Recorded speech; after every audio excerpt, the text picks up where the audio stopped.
Hello and welcome to Sport Tonight. I'm Cecilia Omogbe in Lagos. What a greetings to you wherever you are in the world watching us. In London, I'm Austin Okonakwa. Cecilia, big things going on in the English Premier League. There's a relegation battle going on between Leeds United and Leicester City. As it is, it's Leeds United 1, Leicester City 0. Leicester City got a goal cancelled by VAR, and then Leeds United went on to take the lead. Kelechi Iheanacho, this player, is the lone striker for the Foxes up front. Wilfred Ndidi is on the bench, but Cecilia, the talks going on right here in the United Kingdom is the big one that will take place tomorrow at the Etihad Stadium, when Manchester City will host the Arsenal. Game of their lives for the Gunners. If they win that one, they keep title hopes alive. If they don't, they will hope. More hope. And for Leicester City, not a good one for them. Down by a lone goal at halftime. And this is supposed to be relegation battle. Leeds United trying to avoid relegation. Leicester City trying to avoid relegation. And for us Nigerians, you know who we're actually supporting, ain't that? Because we don't want two of our key players in this Eagles playing in the championships next season. They still have 45 more minutes to play, and hopefully they're able to take something out of that, because they need that 3 points for them to be able to get out of that relegation battle. But then, Austin, this is how the rundown is looking like tonight. Of course, we'll be talking about Wimbledon, the Russia invasion issue concerning Ukraine. Right now, Wimbledon have said that they will assist Ukrainian players that will be coming around. Accommodation, everything will just be free. And of course, they also donate to people of that country. But then our focus today is obviously, because of what is happening, the flag of both the Belarusians and also the Russian flags will not be at Wimbledon. Remember last night someone actually sneaked in the flag of Russia, and of course there was a whole media frenzy, and for that, so they decided players will sign a pact,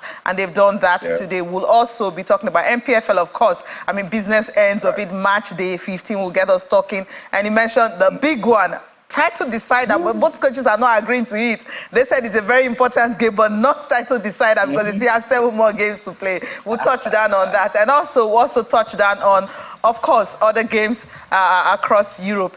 And when I mean other games, CAF Confederation Cup. Yes, Rivers United and, of course, Young Africans. All they needed to do was to win at home. But what they need to do now, score 3, and then you are in the semi-finals. Easier said than done, right?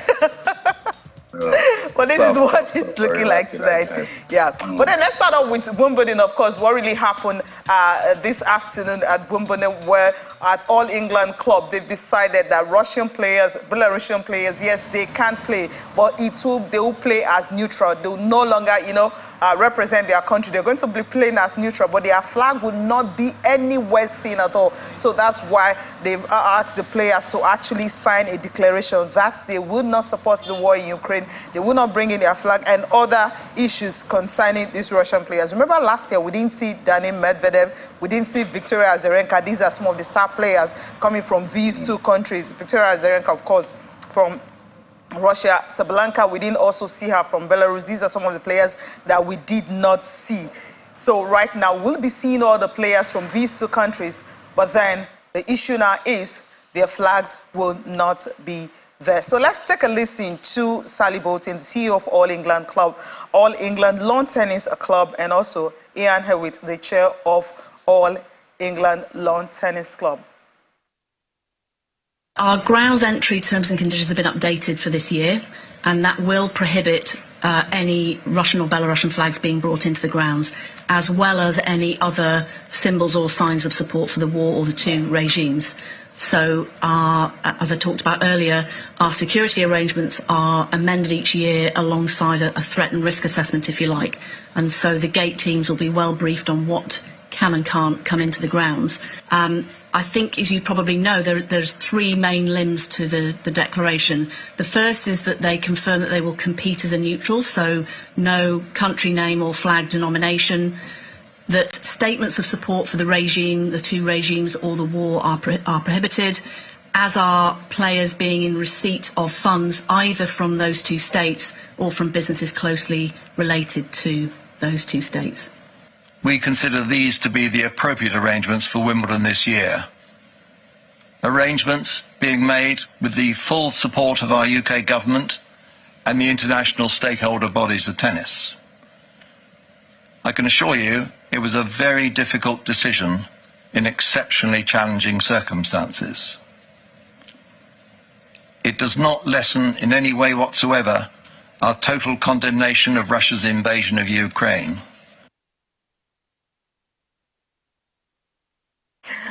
Austin, I know you can chip in on this one because this is happening right there in the UK. You know, the sanction and everything that they actually encountered because of them not allowing Russian players and Belarusian players to play at All England Club, defined by ATP and WTA. The chairman of the All England Lawn Tennis Club had to state it clearly and categorically that allowing Russian and Belarusian players to play at Wimbledon does not in any way say that they do not condemn what's going on between Russia and Ukraine. In his words, he said it did not lessen their total condemnation of the invasion. And that's very, very important because the All England Club have come under a lot of criticism right here in England. Tennis fans are saying, why are they, going back on their words? There are people who are criticizing them that they are not, standing for fair play. Meanwhile, I understand what they're trying to do is actually promote fair play. The game is fair play, Medvedev hasn't done anything wrong. Aya Sabalenka hasn't done anything wrong. Victoria Azarenka hasn't done anything wrong. They are sportsmen and women who have, in fact, done their own bit to, promote peace and unity through playing tennis. I totally agree that they should be allowed into it. But this is a very tough decision for the All England Club and Lawn Tennis Association.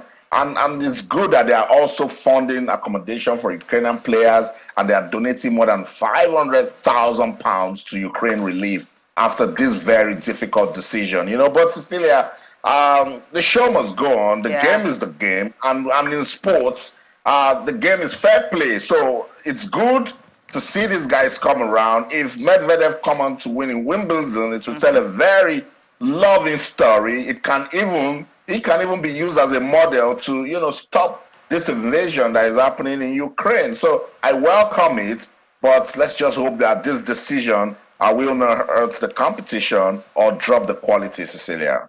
Yeah, that's the way it is. We want all the top players to actually be at Wimbledon in June, and hopefully we'll get, a different winner this time around, not Novak Djokovic.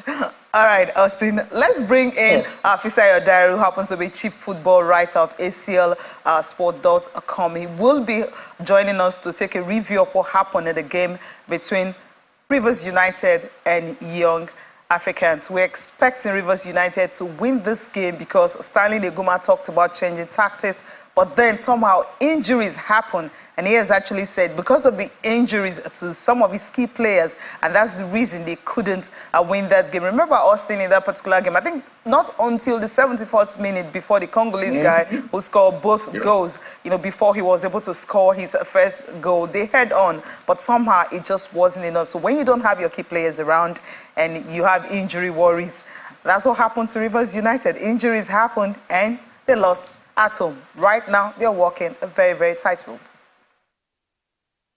I know, pretty tough for Rivers United. And what a time to lose it. The least they could have done from when they started losing it was to try not to lose it. I mean, if it ends goalless, you can go, Austin joins us from Port Harcourt. Fisayo, good evening. It's good to have you join us.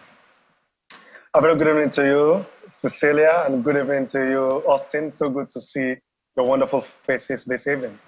Thank you for joining us. It's a Fistun. I mean, the name sounds more like your own. It's different. Fistun Mayela happens to be the guy who did the job for Young Africans when they came to Uyo. We expected Rivers United to win because in 2021, they won both legs. That's a long time ago. And when I was speaking to Sammy Woje, he talked about the fact that only 4 players from that squad are still playing for Rivers United. Most of them are gone. And of course, Coach Stanley Neguma already said he was going to make a whole lot of changes and everything. He's going to do a whole lot, different tactics, different approach to this game. But somehow it just didn't happen. 2 goals to nothing.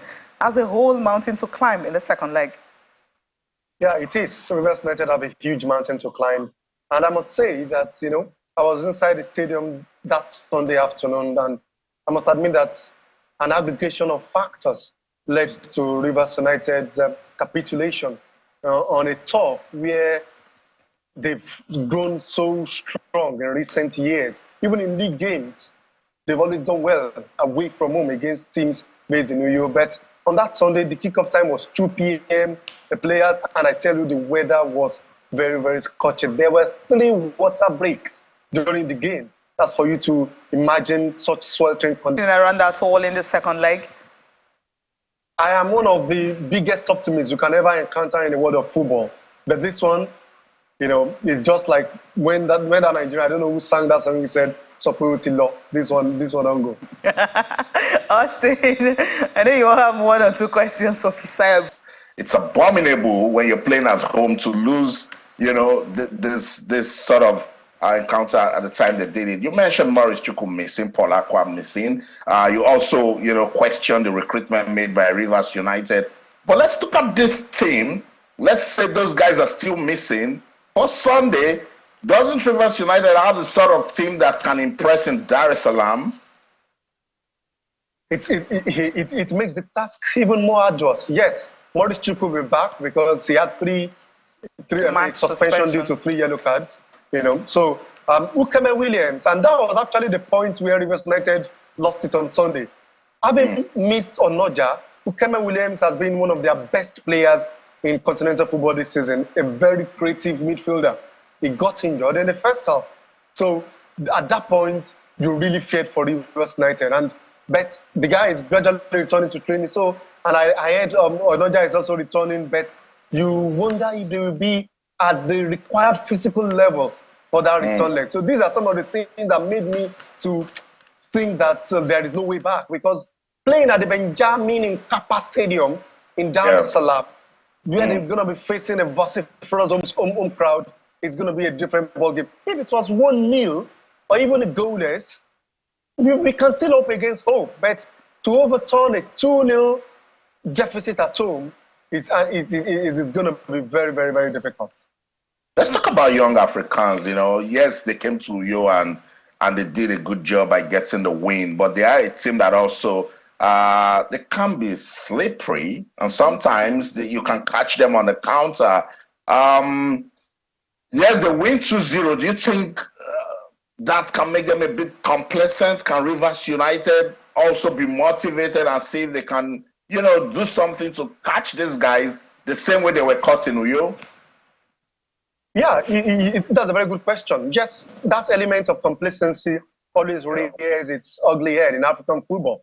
And when you have a 2-0 cushion away from home, you want to have that thinking that you are home and dry. But it is left to Rivers United, really. It behoves on them to want to catch them out of that complacency. But I'm not the most optimistic in this case. Why? Because Rivers United, the only away game they've won on the continent this season was the one they played at a neutral venue.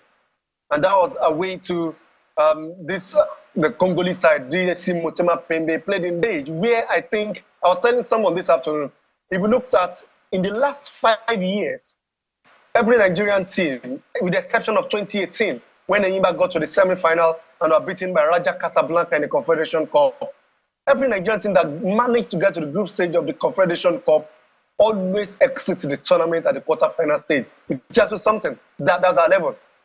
The Federal coming up against Yanga, they come out top. So it seems until something happens in terms of a domestic competition, until something happens with this club. I'm not talking about the league organizer or anything, but this club. Because I was telling someone, Rivers United are actually the strongest team in the NPFL this season.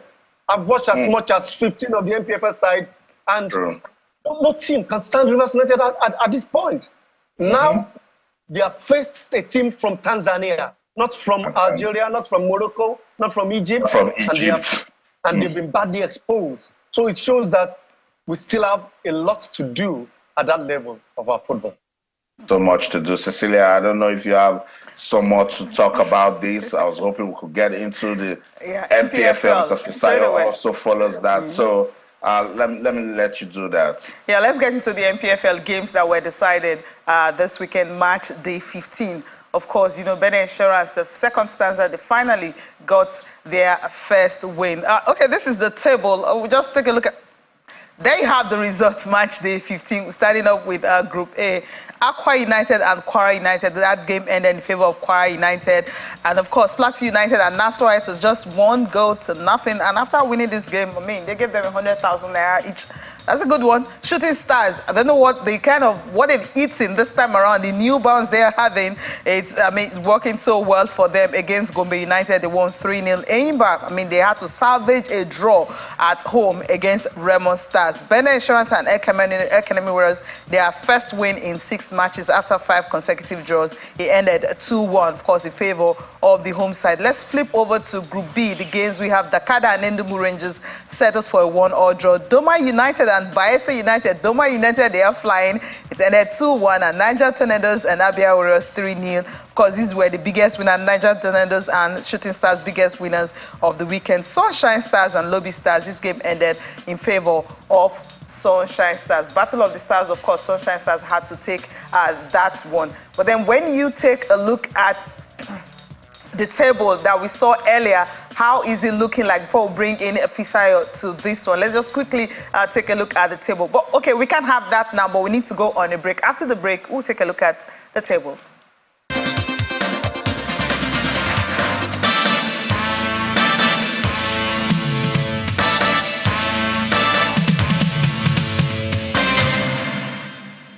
Lights, camera, action, and showtime.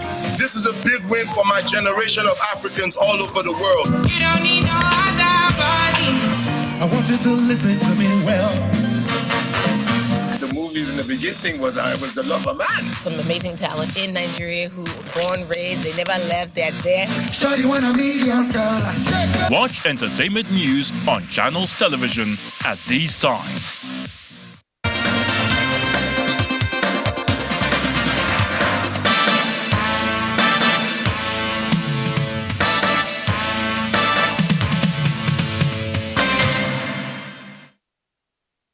Yeah, most of the home clubs refused to lose this weekend. And as we had some draws and, of course, so many wins this weekend. And this is what the table is looking like. When you take a look at Group A, Benin Insurance still topping. They started topping beginning of the season, and they are maintaining that after 15 games, 31 points and goal difference of 11. They haven't lost. Of course, the draws that they have, the 5 they had consecutively and 2 earlier, to meaning 7 draws and 8 wins this season. They also have the biggest wins this season. Before now, it was Lobby Stars who got that, but Insurance is taking over. Aqua United on a second by virtue of the fact that they won that game 3-0 against Kwara United. Now they are now second. Eimba, they are third on the log. So these two teams will need to maintain this spot to be able to get into the Super Six. Just have 3 games left to complete the abridged version of the NPFL. Nasarawa and Economy Warriors are still bottom. They won only 2 games apiece this season. Of course, 9 for Economy Warriors and 10 points for Nasarawa United. In Group B, where you have the table, Lobby Stars, of course, now 8 wins this season. They had that number before Insurance were able to get their 8th win of the season. But if you take a look at the points that they had, is 26, because why? They've lost 5 games this season and goal difference of 4. Doma United are second. I'm sure Austin wants to quickly chip in on this one. Second on the log, 25 points. They've won 7 games this season, losing 4 and drawing 4. Rivers United, of course, they have 2 games in hand because they're on the continent. That's why they didn't play this weekend. They have 2 games in hand because you have Dakada and Wiki Tori still at the bottom of it. Each of them, they've won 3 games apiece, also drawing 3. But for Dakada, they've lost 9, and Wiki Tourist, they've lost 8 games this season. So let me bring Fisayo into this. Let's start off with the game, Benin Insurance and Economy Warriors. We've been talking about Benin Insurance and Economy Warriors. What's going to happen to them? How will they fare? So when you have the top of the table and, of course, the bottom facing each other, there was always going to be one result. And that's why Benin Insurance were able to end their winless run. Fisayo. Yeah, the win has been coming, really. Like you rightly mentioned, Insurance have seemingly failed to get the win this second stanza. But of course, they've also refused to lose. So against Academy, it provided an ample opportunity for them. They started slowly as well. They didn't get any goal in the first half, but from the moment Ismaila Sariki scored the first goal, and then Babatunde Ogunye, that Sariki provided in the second as well. You know, they have some sort of structure in their team. The coach, Monday Odige, doesn't make many substitutions. He averages 2 substitutions per game because he's a coach that is known for really drilling his players very well. They can last 120 minutes without any issue. So in this particular game, he removed Imadeo Sariko early in the game, in the second half, and Austin Oguye came and scored the second goal for them. So it was expected, like you mentioned, it's tough against the basement side, and they went 2-0 up before considering a penalty, but it was expected, and I will sincerely hope that they end the season unbeaten so that we have a new record in Nigerian football. That's the regular season. Although nobody knows what the Super Six will bring, it's almost certain that they will be in the Super Six. Yes, that was the second goal by Austin Ogunye, provided by Ismail Sariki himself. So I just wish that Insurance do not drop the ball in these final 3 games. Yes, the games will be difficult, but if you've gone 15 matches without losing a game, then of course you can crown it with the last 3 matches. Interesting. I mean, Austin, we've been talking about better insurance, of course, the draws they are having, and finally they got their win there. But you say against a bottom side, and that victory, convincing one, you will say, oh, just like trying to gloss it over and end that winless run. It was a good win. It was a good win for Monday Odige's team. And let me join Fisayo to re-echo some of the things that the coach has been saying, that 5 draws is a whole lot better of a result than having 5 losses. And I totally agree with him. But I was saying it that if El Kanemi Warriors had scored first in Benin, that game would have ended 1-1. Because that win is of Bendel Insurance.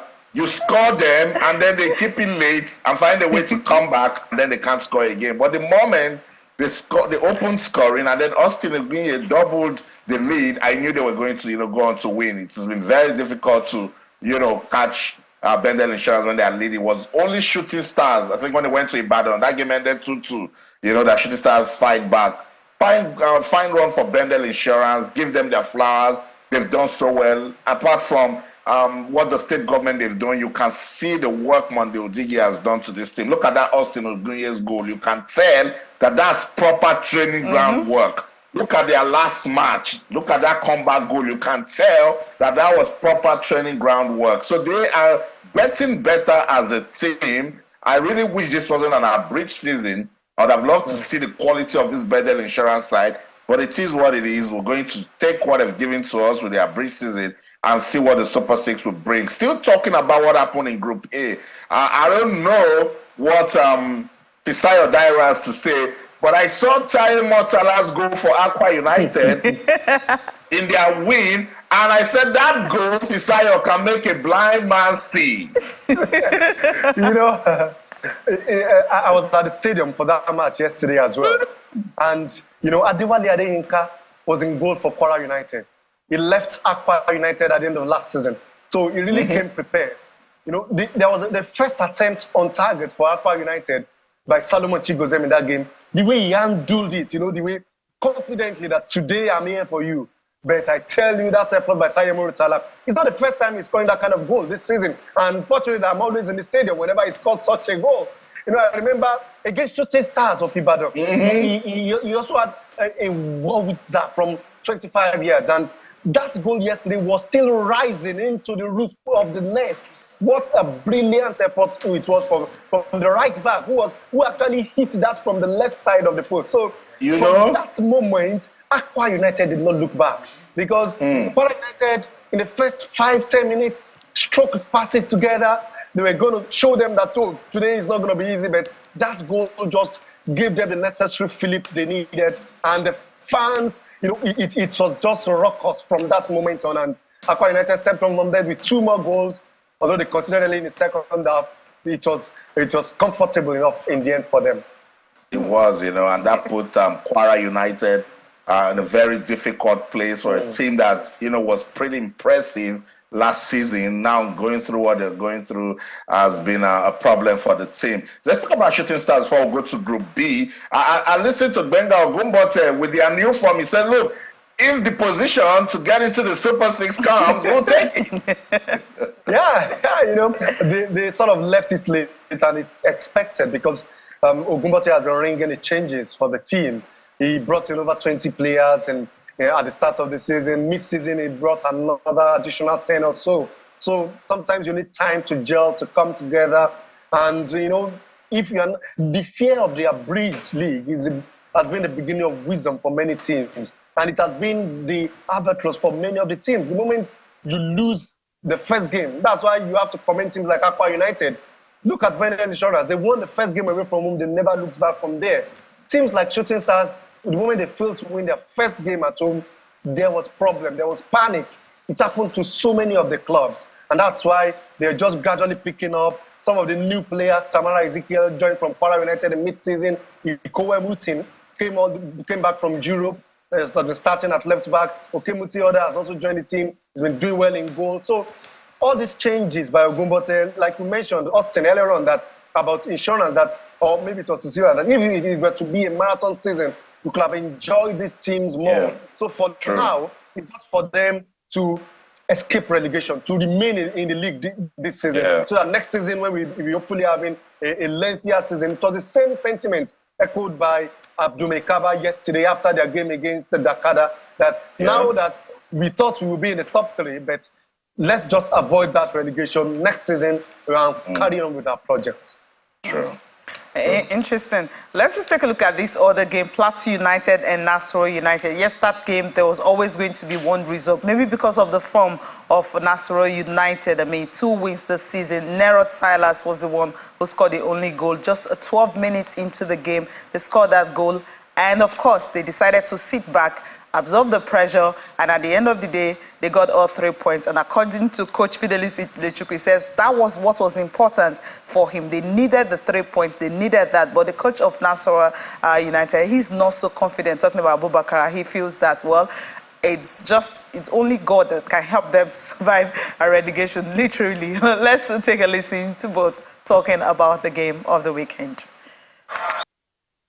It's against Kwara. I know it's going to be a little difficult the way things are, but any bad draw today give us a little chance again. But it's football. If we go to Kwara, we don't get something positive, that means it's going to be more difficult. So we're going to prepare going to that place to make sure we get good results. I said it today. If Plateau United was in position of Northern United, we do better than them today's game. That's all it is.